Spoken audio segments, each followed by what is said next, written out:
Hello friends, मैं इंद्राणी। আজি मैं আপোনালোকৰ ওচৰলৈ লৈ আহিছোঁ আন এটা ডিশ আৰু এই ডিশটো হৈছে ভেজ অমলেট বা এগলেছ অমলেট, কণী নোহোৱাকৈ বনোৱা অমলেট। এই ডিশটো আপোনালোকে ব্ৰেকফাষ্ট হিচাপেও খাব পাৰে বা ইভিনিং টাইমত চাহৰ লগতো খাব পাৰে। তেনেহ'লে আহকচোন এই ডিশটোৰ কাৰণে কি কি লাগে এবাৰ আমি চাই লওঁ।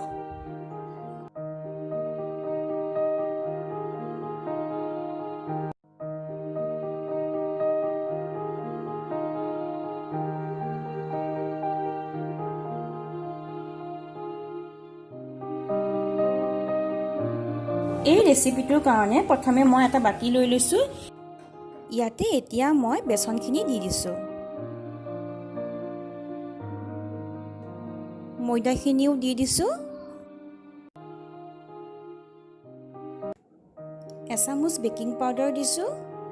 নিমখটো আপোনালোকে নিজৰ মতেই দিব আৰু অকণমান হালধি গুড়ি দি দিছোঁ। এতিয়া ইয়াতে কাটি থোৱা গোটেইখিনি পাচলিও দি দিছোঁ।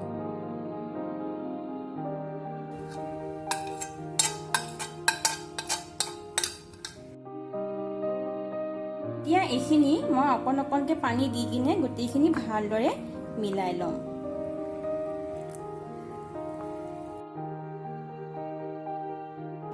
বিলাহী, কেপচিকাম, গাজৰ নিদিয়াকৈ আপোনালোকে প্লেইন অমলেট হিচাপেও বনাই খাব পাৰে।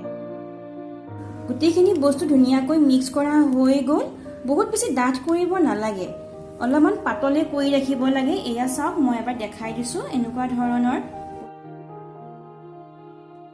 এতিয়া এইখিনি আমি এখন পেনত অমলেটৰ নিচিনাকৈ ফ্ৰাই কৰিম। এতিয়া মই গেছটো অন কৰি জুইটো ল' ফ্লেমত ৰাখিছোঁ। ইয়াতে মই 2 চামুচ তেল দি দিম।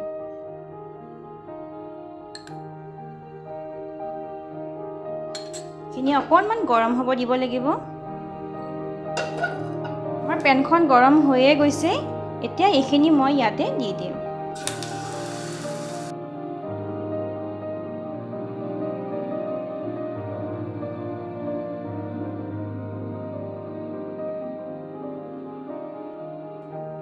এতিয়া মই অকণমান সময়ৰ কাৰণে ঢাকনিখন লগাই দিছোঁ।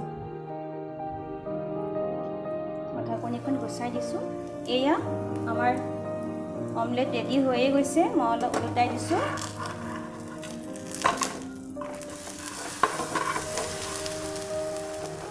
আৰু অকণমান ঢাকনিখন লগাই দিম।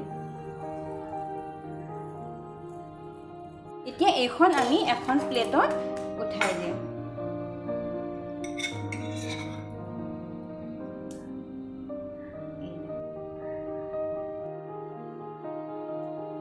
এয়া আমাৰ এগলেছ অমলেট ৰেডি। যিসকলে কণী নাখায় তেওঁলোকে এনেকৈ অমলেট বনায়ো খাব পাৰে। দেখিবলৈ আৰু খাবলৈ একেবাৰে কণীৰ অমলেটৰ নিচিনাই হয়। আৰু মোৰ এই ডিছটো আপোনালোকে কেনেকুৱা পালে লাইক আৰু কমেণ্টৰ জৰিয়তে জনাব।